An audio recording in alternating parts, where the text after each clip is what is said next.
देखिए, जब आदमी गरीब होता है तो सबसे सस्ती चीज सपने होते हैं। और मेरा पहला तो डिजास्टर था। मैं नहीं चाहता था बॉम्बे आना विदाउट एनी जॉब और विदाउट एनीथिंग। मैंने जब एड्रेस पढ़ा तो मैं बहुत जोर से हंसा और मुझे लगा कि अब तो दुनिया की कोई ताकत मुझे नहीं रोक सकती, क्योंकि मेरा एड्रेस था अनुपम खेर 2/15 खेरवाड़ी खेर नगर खेर रोड बांद्रा ईस्ट। मैंने डिसाइड किया था कि मैं बॉम्बे रहूंगा नहीं, मैं शिमला चला जाऊंगा। मेरे जितना ऑप्टिमिस्टिक कोई आदमी, आशावादी, टोटली आशावादी। Totally life is a journey not a destination, ऐसे जर्नी। और वो जर्नी पे क्या चलने का फायदा जो जिस पर पत्थर ना हो। तो सपनों से बात शुरू की थी और सपनों तक लेके जाना। सपने अभी भी चल रहे हैं मेरे। I wanted to be somebody.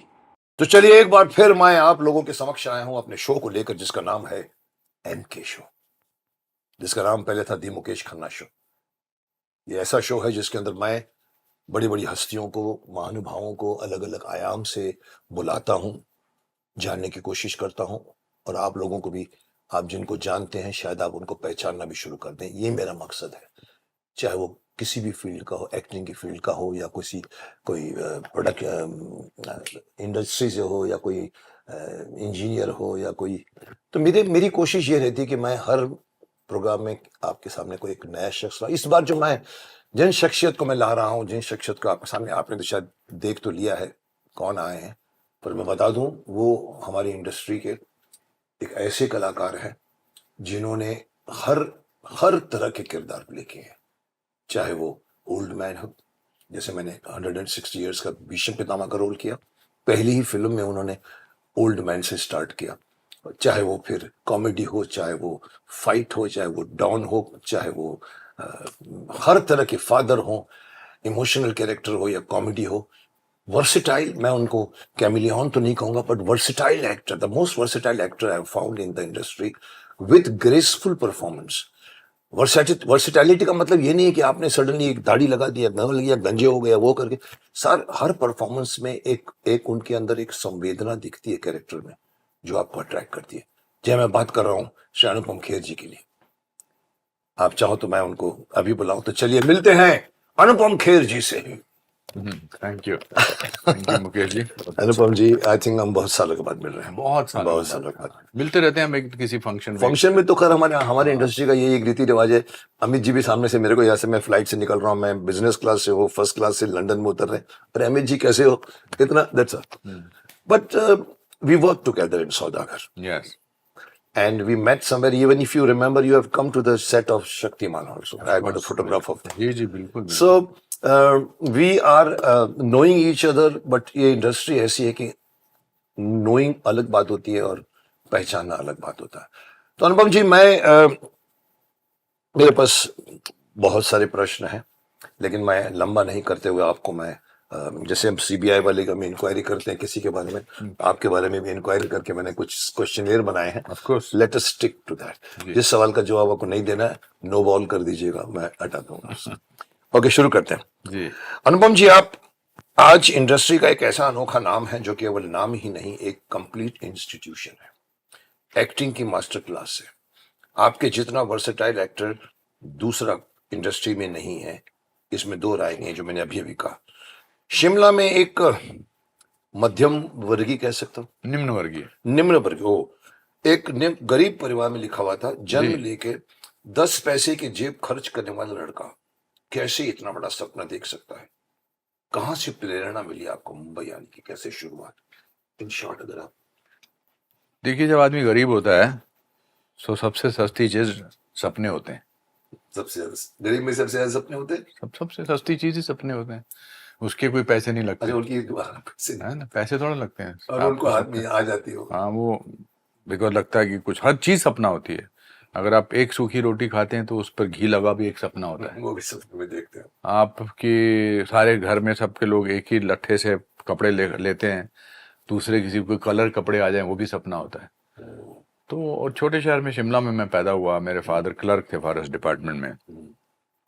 पढ़ाई में मैं अच्छा था नहीं, खेलकूद में भी कुछ अच्छा नहीं था, कोई ऐसा कुछ खास था नहीं। एक्टर कभी अच्छा नहीं होता पढ़ाई में। बिल्कुल भी नहीं, क्योंकि सपने देखता है ना। हाँ, जो पढ़ते हैं वो सपने नहीं देखते, उसको यहाँ कॉन्सेंट्रेट फोकस्ड होता है। हाँ, उधर दिलीप कुमार, राजकुमार, ये वो अच्छा था, बुरा था, यू राइट। राइट। सो तो फिर 14 लोग रहते थे हमारे छोटे से एक 14 कमरे में। हाँ जी, इससे थोड़ा सा बड़ा कमरा था। तो हम सब बड़े खुश थे, खुश रहते थे। तो ये बात है, संतोष है, गरीबी में भी संतोष है, आप मानते हैं ना? अच्छा, हाँ, पता नहीं होता, अमीर होने के बाद पता लगता है गरीबी क्या होती है। अमीर होने के बाद गरीब, टेंशन क्या होता है वो भी मान पड़ता है। हाँ, तो गरीब जब इंसान होता है तो पता ही नहीं होता अमीरी क्या है, ये तो लगता है यही जीवन का। हाँ, एंजॉय। तो एक दिन मैंने, और हम बड़े खुश थे, तो मैंने दादाजी से पूछा, साथ में रहते थे, तो दादाजी, चाचा जी, ताया ताई, बच्चे वगैरह सब। मैंने कहा दादाजी हम इतने गरीब हैं, हम इतने खुश क्यों हैं? तो उन्होंने बड़ी अच्छी बात, डायरेक्ट सवाल। हाँ, 9th स्टैंडर्ड में था, तो उन्होंने कहा बेटा जब इंसान बहुत गरीब होता है तो सबसे सस्ती चीज खुशी होती है। कोई पैसा नहीं खर्च तो वो डर निकल गया। तो मैं छोटा था, फिर मुझे लगता था कि कैसे मैं अपनी पहचान बनाऊं, हर कोई होता नहीं। तो ये अपनी, ये जी मेरे पिताजी को मेरे को मिलवाने का किसी से कोई था नहीं कि क्या क्वालिफिकेशन बनाऊं, बोलो कि ये मेरा लड़का जी बेटा अपनी क्लास में फर्स्ट आता है, या मेरा लड़का जी बहुत अच्छा खेल कूद में नहीं है। फिर मैंने नकलें उतारनी शुरू की अपने चाचा जी, मिमिक्री करनी शुरू की, चाचा जी, पिक्यूलरिटीज की, नॉट कि वो कैसे बोलते हैं, कैसे उनकी एक पिक्यूलर, हर छोटे से, हाँ, पर जॉइंट फैमिली में टिपिकलिटीज बहुत होती हैं। जैसे मेरे एक ताया जी थे, उनकी चेचक में आंख बंद हो गई थी, तो वो जेम्स बॉन्ड के चश्मे पहनते थे। हाँ, तो कहाँ से कहीं से उठा लिए थे उन्होंने। अब है वो ट्रेजेडी थी, मगर मैं कॉमिक अंदाज से देखता था। ये भी बड़ी एक इंटरेस्टिंग बात होती है कि when you are very poor there is a possibility that you look at life from a comic point of view. हाँ, थोड़ा सा कॉमिक जो आपको थोड़ा सा फिर उसका सबसे बड़ा श्रेय जो है मेरे घर वालों को जाता है, मेरी माता पिता को जाता है। उन्होंने कभी अपनी गरीबी को, अपनी परेशानियों को कभी भी उन्होंने अंडरलाइन नहीं किया और कहा कि बेटा हमारे पास कुछ खाने को नहीं है, हमसे मत मांगा कर, ऐसा कुछ नहीं। हाँ जी, कोशिश करते हैं, आप फिक्र मत करो बेटा, क्या कहते हैं, positive, very positive family. And then started, then I was called suddenly, अरे उसको बुलाओ जो अपने प्रिंसिपल की नकल उतारता है, अरे उसको बुलाओ जो अपने पिताजी और माताजी की नकल उतारता है, चाचा ताया जी की नकल उतारता है, उसको बुलाओ। तो एक पहचान मिल गई। और हमारे मोहल्ले में फिल्में बहुत दिखाते थे, जैसे हम मुंबई में गणपति के दिनों में ना, 60 mm लगा के वो, हाँ, प्रोजेक्टर लगा के, तो बहुत फिल्में मैंने, दिल एक मंदिर मैंने 18 बार देखी, उपकार मैंने कुछ 20 बार देखी। हाँ, ये सारे हमारे घर के आसपास फिल्में। तो मुझे लगता था not in the VCR, no, VCR तो बहुत बाद में आया। आपको मतलब वो चाहिए, नो, फिल्म डिवीजन वाले पिक्चर दिखाते थे ना, फॉरेस्ट डिपार्टमेंट के भी लोग दिखाते थे। हाँ, तो 2 आंखें 12 हाथ, ये सारी फिल्में मैंने देखी और मुझे लगता था कि ये वर्ल्ड कितना खूबसूरत है। अच्छा, उस जमाने में फिल्में भी पारिवारिक फिल्में बनती बहुत अच्छी थी, पारिवारिक होती थी, हाँ, मेहरबान, समझ में आती थी, हाँ, लगता था कि बिकॉज आजाद देश ताजा आजाद हुआ था। मैं अपने देश से 8 साल छोटा हूँ, हाँ, तो मैं ऐसे बड़ा हूँ देश के साथ जैसे हम दोनों भाई, 2 भाई या एक बहन या हमारी प्रगति। तो सब तो लगता था कि यार एक दिन इस वर्ल्ड में जाना बड़ा मुश्किल है, पर वो सपना ही होता था।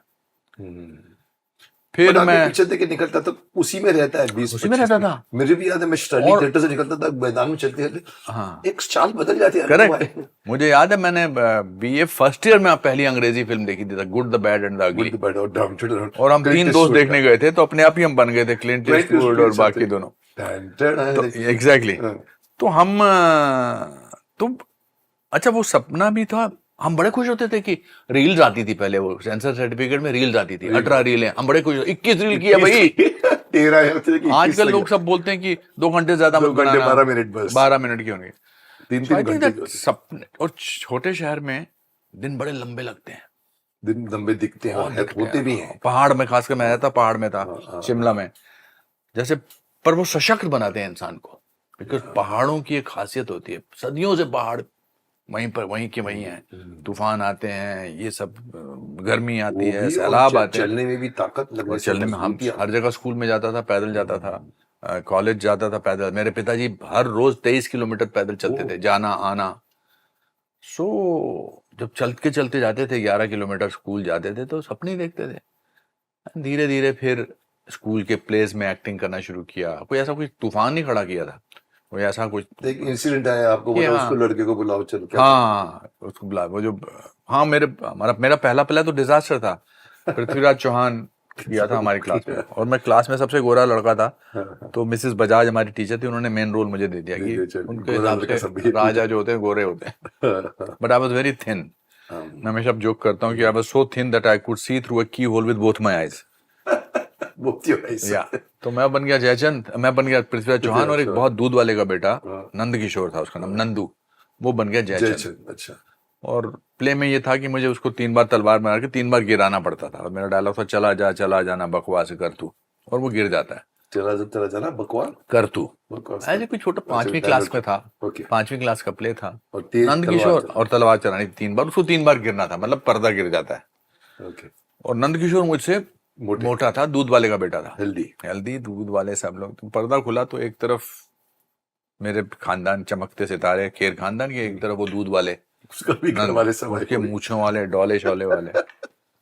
तो जब प्ले शुरू हो गया, मेरे फादर तो बड़े खुश थे। मेरे फादर मेरे बहुत सबसे बड़े फैन थे, अच्छा, टिल लास्ट एडमायरर थे। हाँ, मेरे बहुत बड़े एडमायरर थे, फैन थे, मतलब वो कहते थे मैं फैन हूँ। तो जब प्ले में मेरा डायलॉग हुआ पहली बार कि चला जाना बकवास कर तू, तो नंद किशोर गिर गया, जैसा कि बता रिहर्सल की थी। फिर मैंने बोला चला जाना बकवास कर तू, फिर गिर गया नंद किशोर। उठ के तीसरी बार जब मैंने कहा चला जाना बकवास, सडनली ऑडियंस में से नंद किशोर का बाप खड़ा हो गया और बोला कि नंदू आपके गिरा तो घर ना आइयो। आइयो नहीं, घर मत आइयो, हाँ। नाम खराब कर रहा है। फिर नंद किशोर गिर ही नहीं रहा, हमारी टीचर पीछे से कह रही है। फिर उसने मुझे धक्का देके ऑडियंस में फेंक दिया। तो I was not even a born actor, but then I opportunity to do at least explore. हाँ नहीं, फिर उसके बाद हम प्लेस किए, फिर मैं हिमाचल यूनिवर्सिटी का बेस्ट एक्टर वगैरह बन गया। हाँ, फिर department of Indian theatre Punjab university Chandigarh में एक साल का एक्टिंग का डिप्लोमा कोर्स था।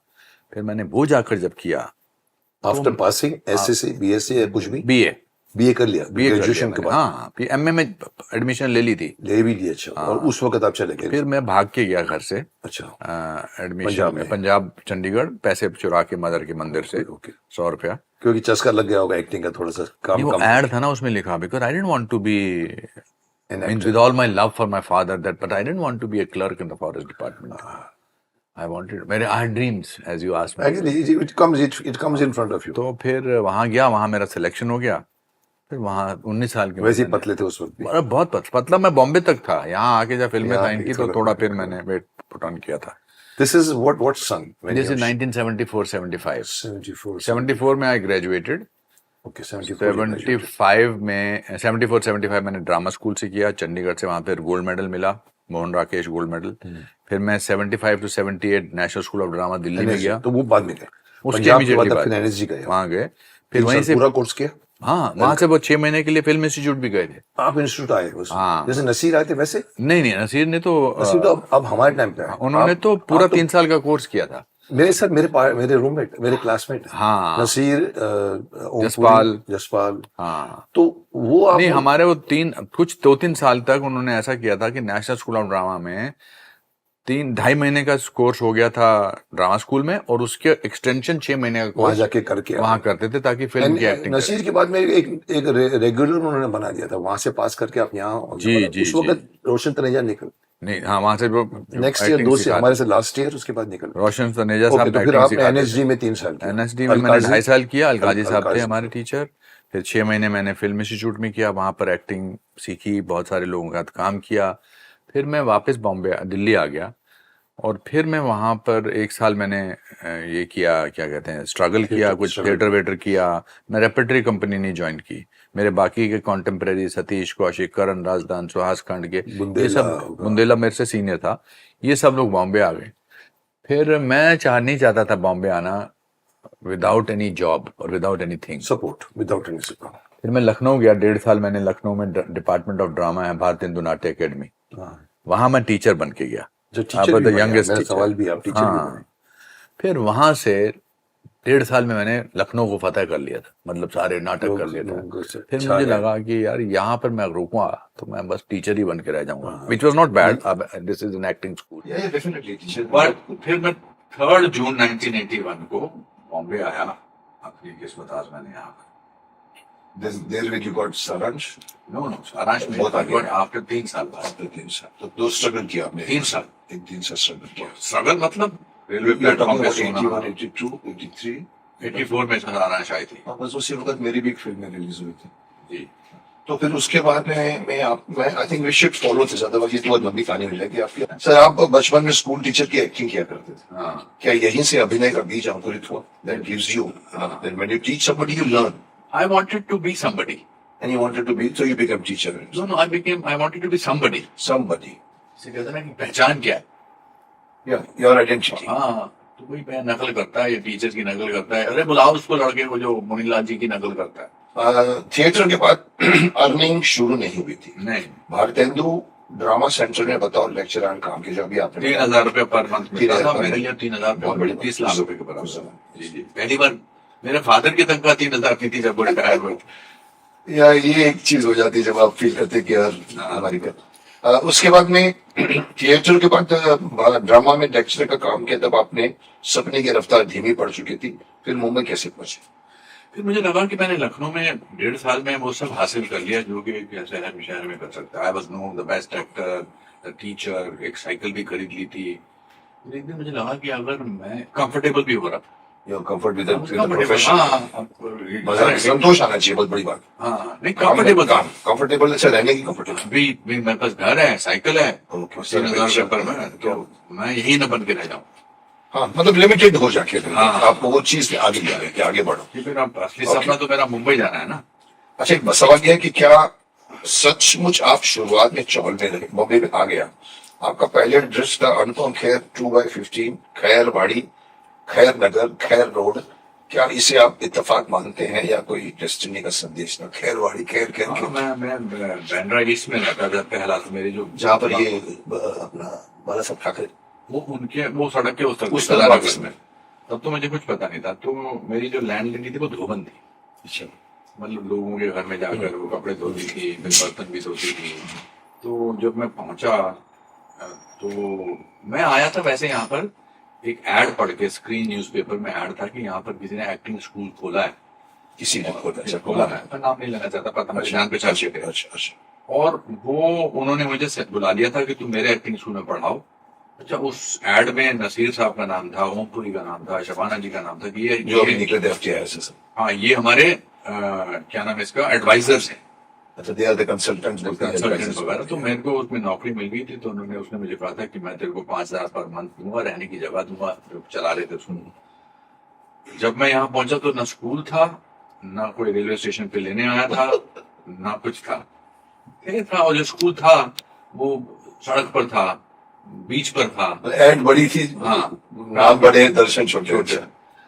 तो फिर मैंने घर लिया, तो वो बैंड्रा ईस्ट में वही खैर वाली, खैर वाली। मैंने उसके बेटे को, उसका एक छोटा कमरा था जिसमें 4 स्टूडेंट रहते थे मेरे अच्छा, साथ, अच्छा, उसी स्कूल के।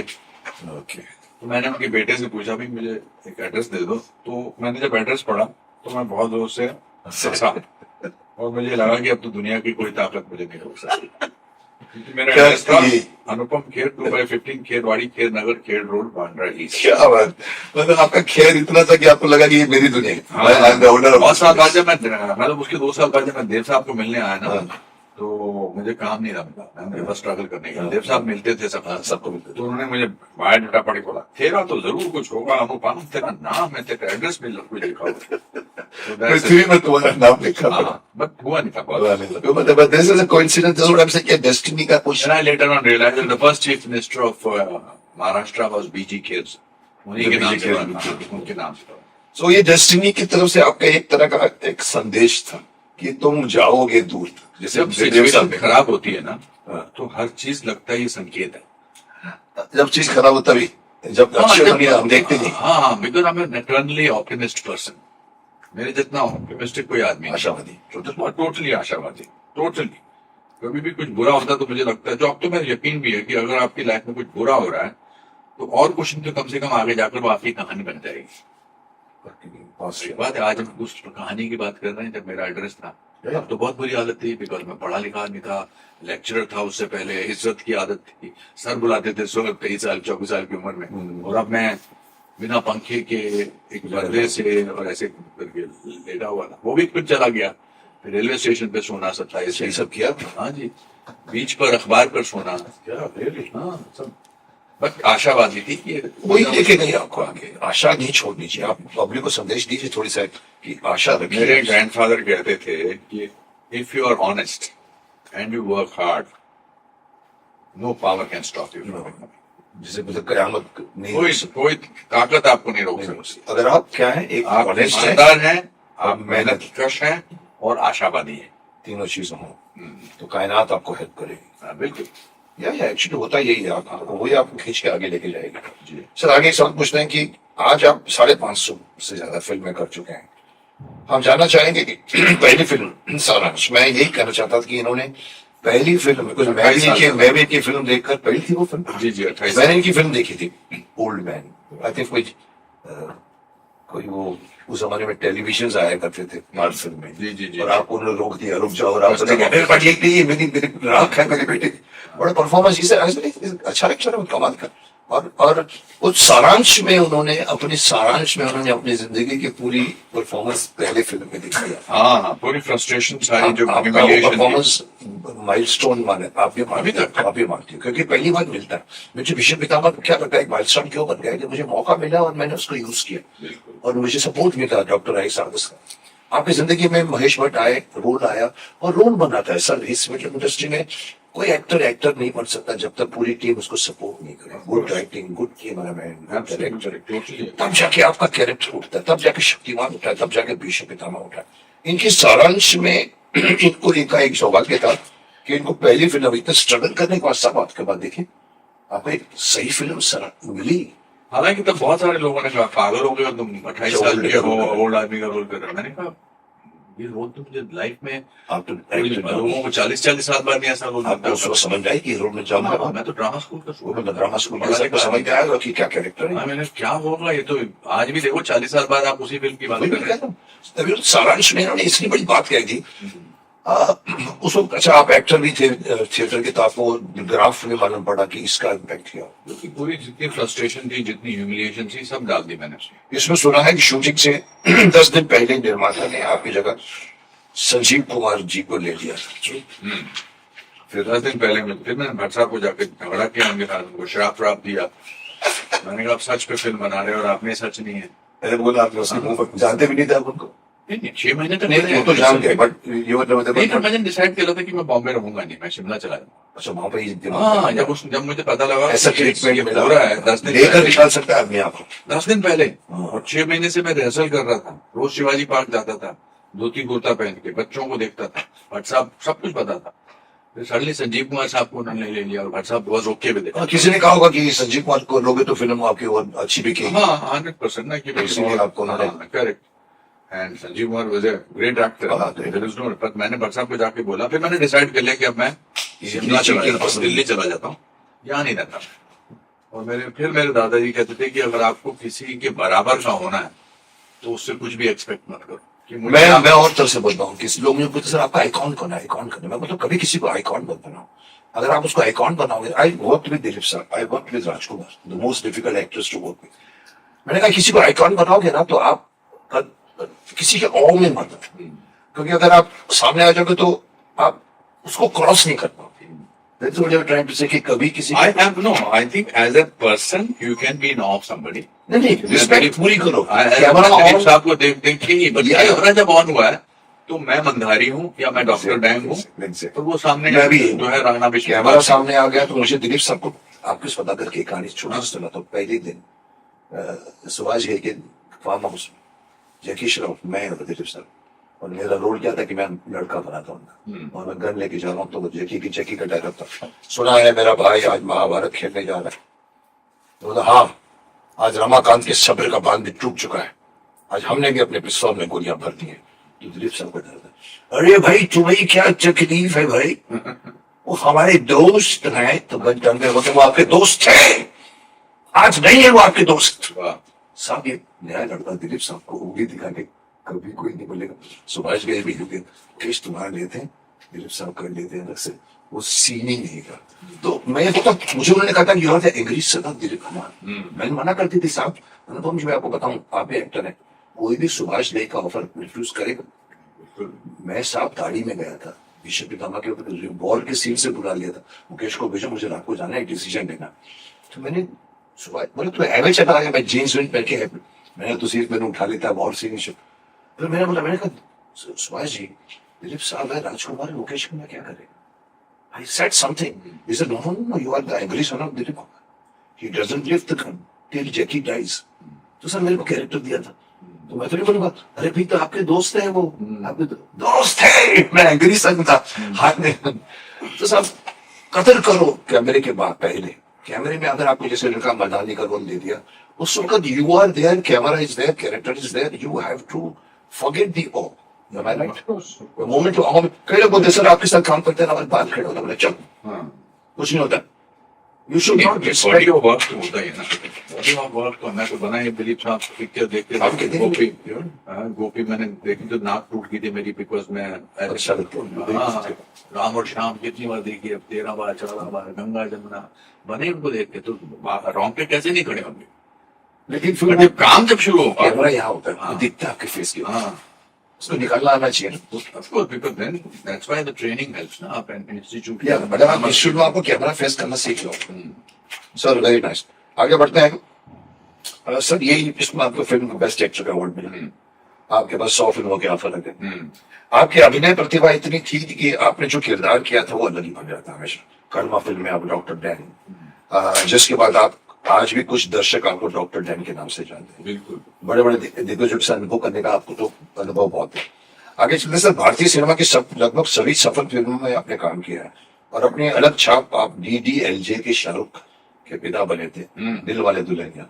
क्या बदलता है निजी जीवन जो आप अपनी सफलता की सीधी सीढ़ी पर चलते हैं? डेफिनेटली कॉन्फिडेंस बढ़ गया होगा।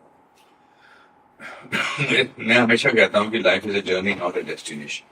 अच्छा journey, it's a journey and you there are some, और वो जर्नी पे क्या चलने का फायदा जो जिस पर पत्थर ना हो, उतार चढ़ाव ना हो, खाई ना हो, मजा नहीं। स्पीड ब्रेकर नहीं। If there were no difficulties, I would have not enjoyed the journey. But I loved the journey.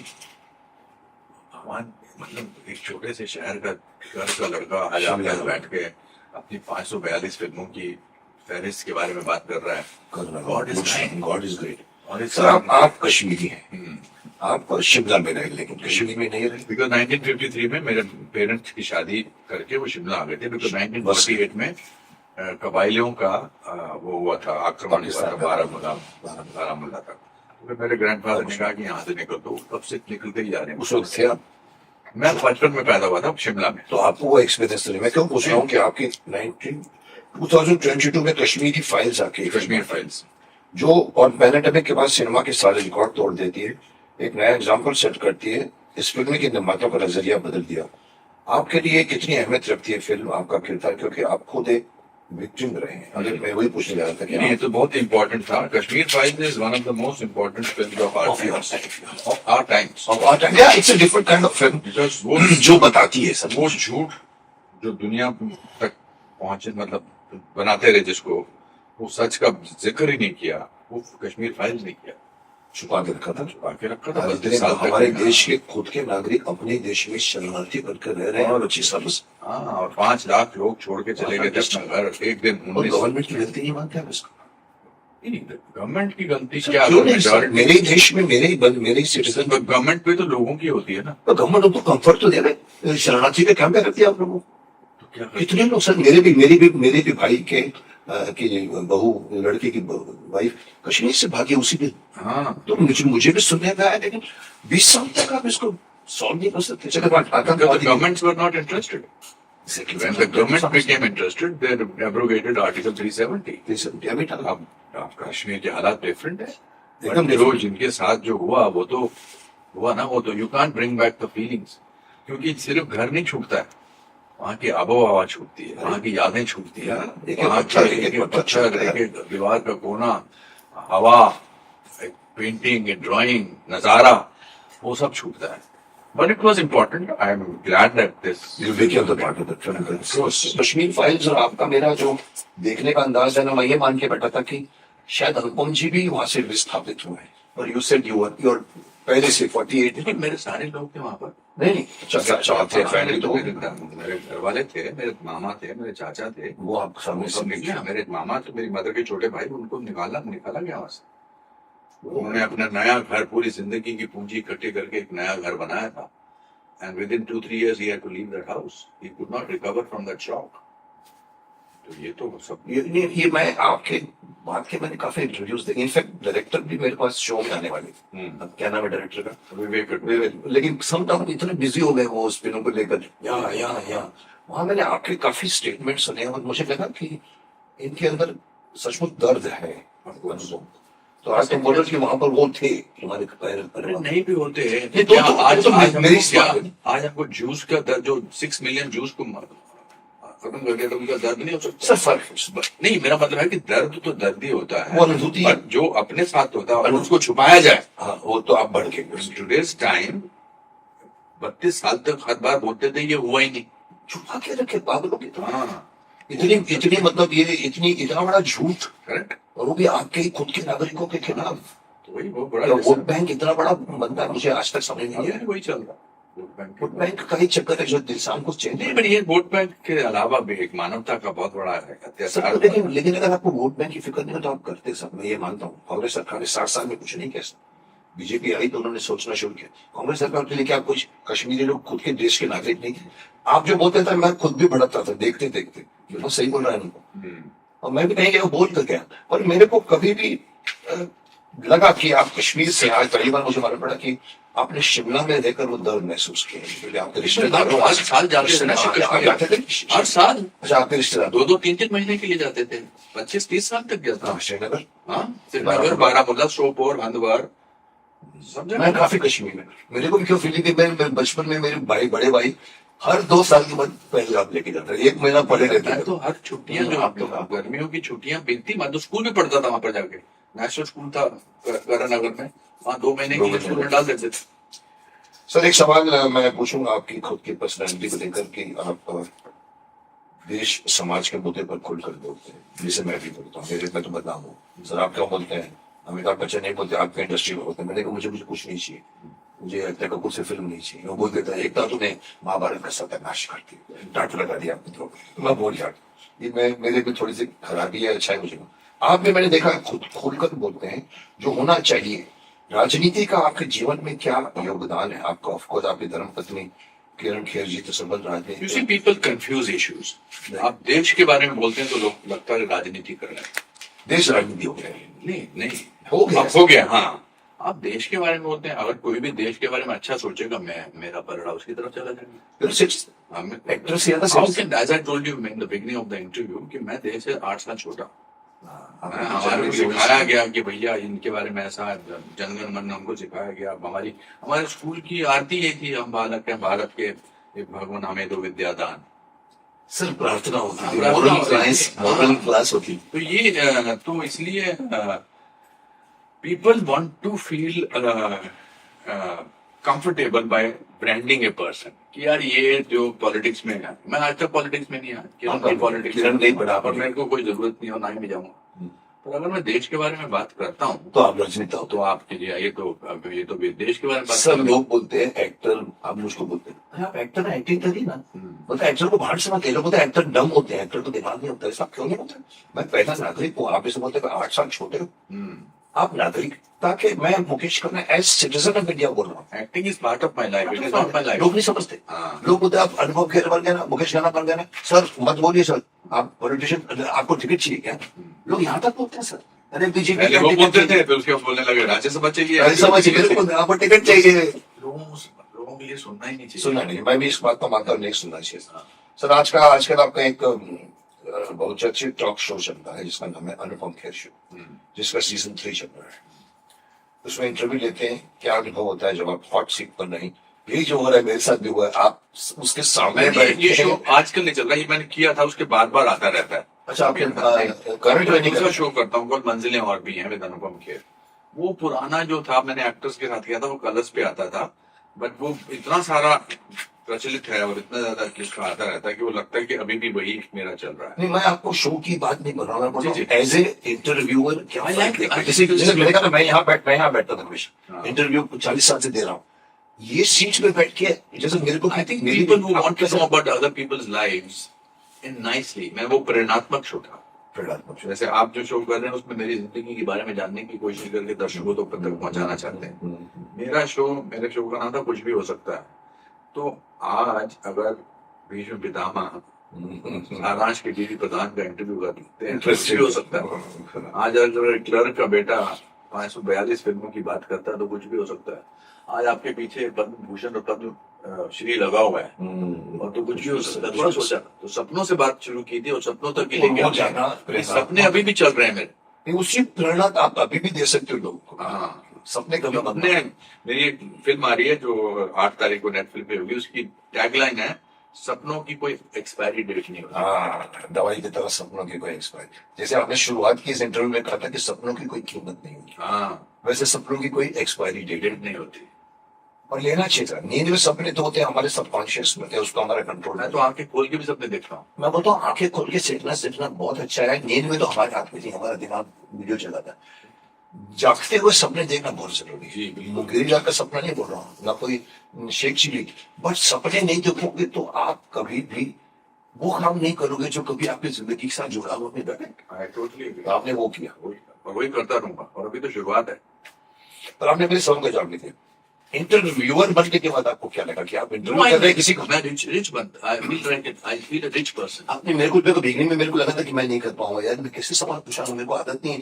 But आगे का धीरे लगा मैं नहीं। पूछ सकता, आपको लगा होगा धीरे धीरे कि आप भी सामने हो और आप सेलिब्रिटी हैं। ऐसा लगता है हम तो बात कर रहे हैं, we are celebrities, we are not celebrity journalist है राजेश शर्मा। आपका वो नहीं, बट सेलिब्रिटीज आर पर्सन्स। नहीं मैं बोल रहा हूँ पब्लिक तो हम सेलिब्रिटी है ना, अंदर की बात नहीं कर रहा हूँ। तो ये सोचना कि मैं छोटा हो गया, मैं सेलिब्रिटी, मैं इसका इंटरव्यू ले रहा हूँ, मैं जर्नलिस्ट हो गया, मुझे कभी फील नहीं हुआ। बराबर का या, इंटरव्यू मुझे अच्छा लगा। आपको भी लगा होगा जब हाँ, पहली बार आपने इंटरव्यू शुरू किया होगा, जी, कब जी, शुरू किया आपने पहली बार? मैं बहुत पहले किया था। मैं तो पहले बच्चों के एक शो आता था, से ना समथिंग टू अनुपम अंकल, हाँ आता था, बड़ा फेमस था, बहुत अच्छा था, बहुत अच्छा शो अच्छा था। था उससे। तो मुझे अच्छा लगता था। बैठ के देखो, also source of income. That was the beginning of it. Paid for it. Anupam ji, बहुत बातें की हम लोगों ने। एक दो सवाल में सिर्फ पढ़ता हूँ, आई डोंट नो किसी ने अभी ऐड किया है। आप अपने किसी फेवरेट किरदार, आपको कोई डायलॉग सुनाएंगे? शोर भूल जाओ, टाइम नहीं है। आज हमारी बड़ी अच्छी बातें हुई। मुझे अच्छा लगता है। हाँ, but I think that- आप इनके लिए थोड़ा सा 2 लाइन बोल दीजिए। डॉक्टर डैन का Rana Vishnu Pratap Singh, doctor Dan creates war. Doctor Dan को आज पहली बार किसी ने थप्पड़ मारा है। इस थप्पड़ की गूंज सुनी तुमने? अब जब तक तुम जिंदा रहोगे इस गूंज की गूंज तुम्हें सुनाई देगी। राणा, मुझे तुम्हारा ये थप्पड़ भूलेगा नहीं। क्या बात है, तालियां मारो। You are an icon, Keji. You are an icon and you are a very inspirational person. आपने तो जो क्रिएट किया है, India's one of the top most super heroes, जो कभी कहाँ ऐसा बन गया नहीं बनता नहीं है, बनाया गया, बनता नहीं है। जी। It's great work you've done and I'm an admirer of yours. I feel very inspired by you and as a person. You one can't make out you're 1,000 years old or 160 years old.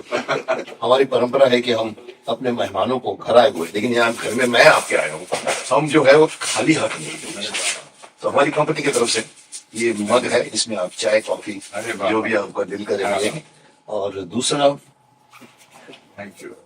और sir ये शक्तिमान की तरफ से एक पेड़ हर एक अरे लगाओ, बाप एक रे, पेड़। धन्यवाद। तो ये थे आज हमारे आज के मेहमान अनुपम खेर जी। मैं इतना ही कह सकता हूँ कि जितनी भी तारीफ की जाए वो इनकी अनुपम है।